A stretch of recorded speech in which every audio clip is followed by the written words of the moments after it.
This meeting is being recorded. Good evening, Dr. Kipperson class. My name is Brianna Bloodworth. And my name is Karina Garcia. And I'm Tyrone Brown, and our case is on case 4, Boundaries in the Age of Social Media. This group project explores the boundaries of social media and counseling, focusing on counselor relationships. It examines the multiple professional rules or roles of counselors across specialized areas and emphasizes self-care, self-awareness, and self-evaluation strategies for ethical practices. Additionally, the project highlights the purpose and roles within counseling supervision, essential for maintaining professional standards and supporting ethical practices. By addressing these aspects, this project aims to provide insights into how counselors can navigate the complexities of social media while upholding their professional responsibilities. So, counselor characteristics. So, the first characteristic a counselor must uphold is professionalism. So, it is important for a counselor to maintain a professional relationship with clients, not only in person, but virtually and also outside of counselor sessions. This way, it makes sure that the boundaries are clear and the therapeutic relationship remains the focus. The focus remains the client's well being. Next is ethical integrity. So, ethical integrity includes avoiding personal relationships on social media with clients to prevent any confusion or any blurring of the professional boundaries. Such adherence helps maintain the integrity and trust that is essential for clients to have with their counselor. The last characteristic a counselor should uphold is self awareness. Counselors need to remain self aware of their own boundaries and also their own behaviors. So, being a self aware counselor helps with self evaluation and also with receiving feedback from peers and supervisors, which are important to help counselors grow professionally and also as an individual.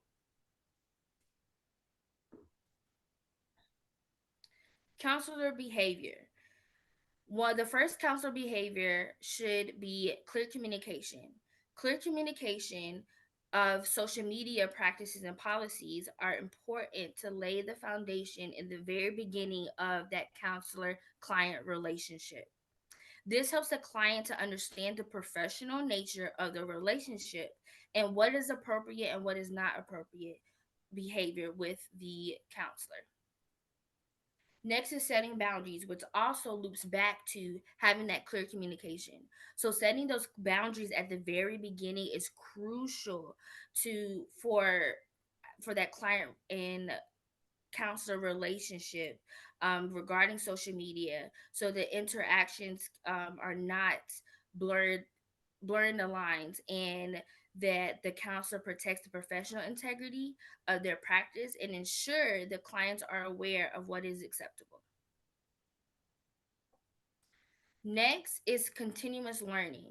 So, engaging in a regular training, which an example could be in professional development, helps a counselor stay informed of any emerging ethical issues that may include social media that could come up in any form.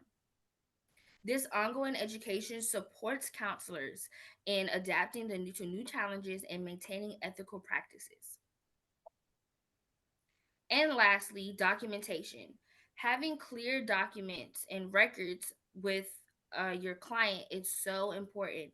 And when we're talking about social media, we can talk about when, as soon as the client sends a friend request via Twitter, TikTok, Instagram, etc.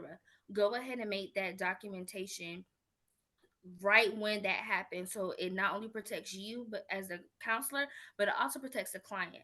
Also document any type of interaction on social media, whether that is a DM, whether that your client likes one of your posts, or whether the client leaves a comment under your post or even tags you in a post. You want to make sure that you are covering your all your bases. And lastly, different strategies that to facilitate in your counseling relationship. So one strategy is having those separate social media platforms. So whether that is having a personal social media account and a professional social media account. So then that way you are still able to have a relationship on social media with your client, but those boundaries are not blurred because you're still in a professional setting. So if a client wants to have a connection on social media, stick to it being with a professional account. Next is having supervision. So, having regular supervision is essential for receiving feedback on sessions. And also, it can help with getting feedback and advice on ethical decision making. So, supervision enhances self awareness and supports professional growth, ensuring that counselors continue to improve their practice. Next, supporting networking. So, having those connections with people who are like minded, having those connections with people who are in the same profession as you is highly important because you guys can bounce different ideas off of each other and it can help you navigate challenges that may emerge within your counseling sessions. Also, these networks offer valuable resources and insights on different ways to contribute to the counseling practices itself. And lastly, again, feedback utilization. So, receiving that feedback from supervisors, from your peers is crucial because it can help counselors refine their approaches and ensuring that they are providing the best possible care to their clients.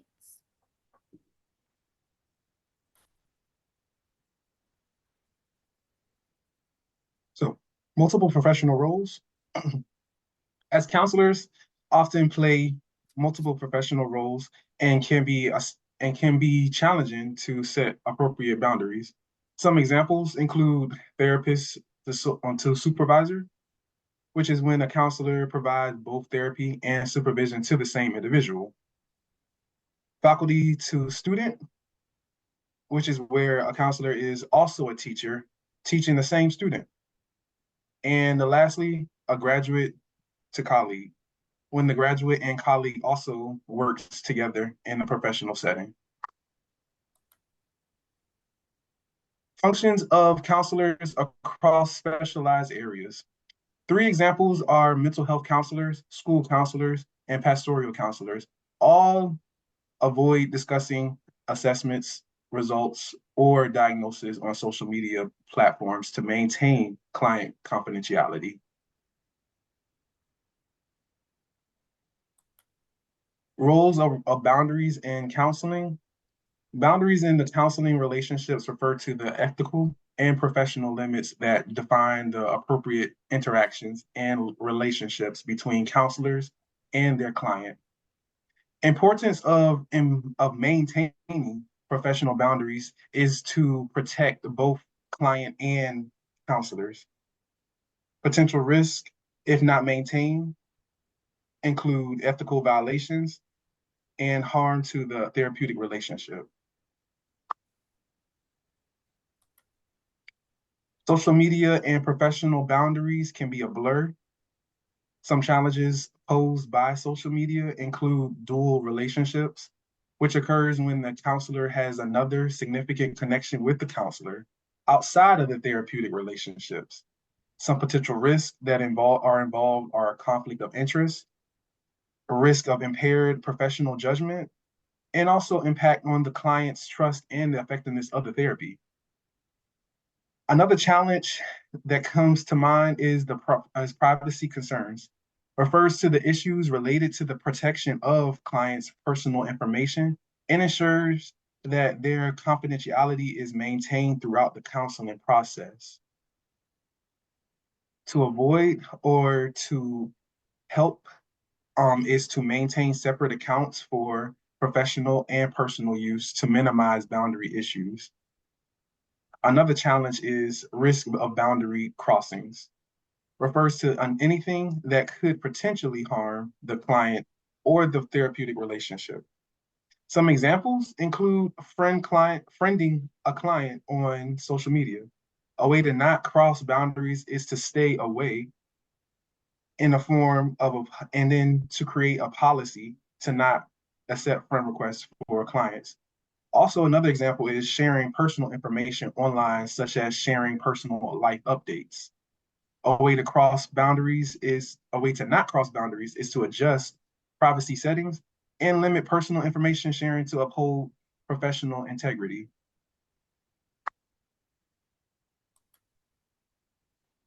Some key roles within counselor supervision. Establish ethical guidelines. Supervisors provide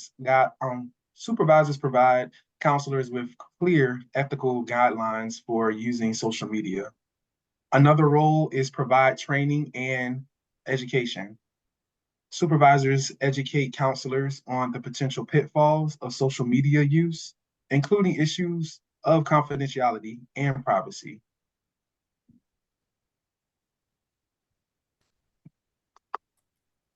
Counselors also, roles of counselors supervision are offering case consultations. Supervisors offer a space for counselors to discuss specific cases, providing feedback and guidance on appropriate actions. Also encouraging counselors to mention social media related dilemmas during supervision sessions. Another role is enhancing self-awareness. Supervisors help counselors become more aware of their own social media use and how it might impact their professional role.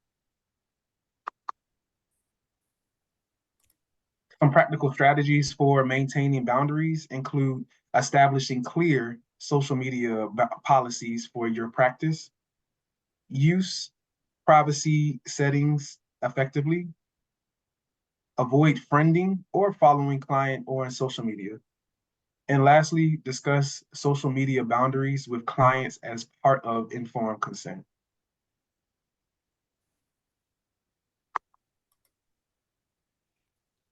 All right. Practicing self-care, self-awareness, and self-evaluation. There is too much openness and not enough guidelines around the use of social media for professional counselors, leading to risks and crossing professional boundaries. Due to the dilemmas and conflicts of interest found in parasocial relationships created within the digital culture, counselors must practice self-care, self-awareness, and evaluate themselves to prevent burnout, ethical, and legal problems.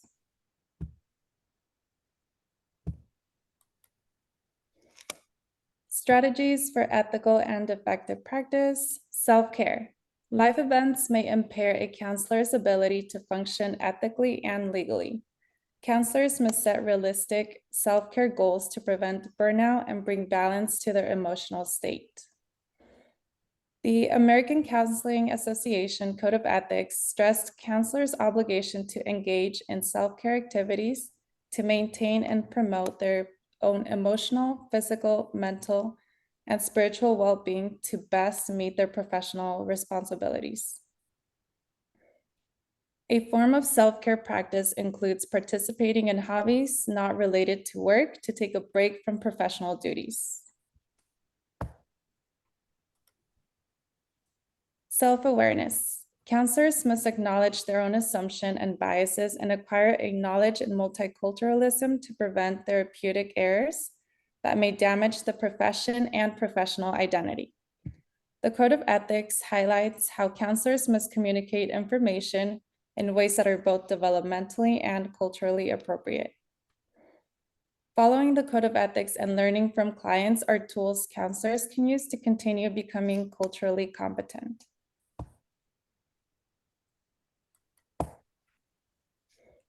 Self-evaluation. Focusing on principle, ethics, and virtue will guide a counselor in resolving ethical dilemmas and engage in self-reflection.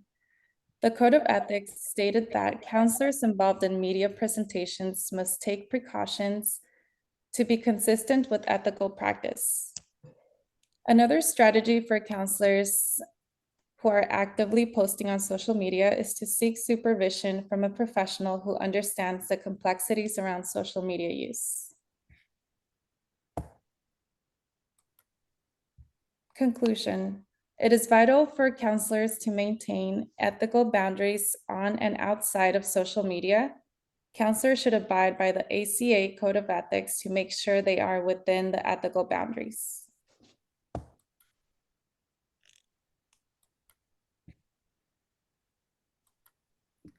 Thank you all for listening to our presentation. We hope you enjoyed.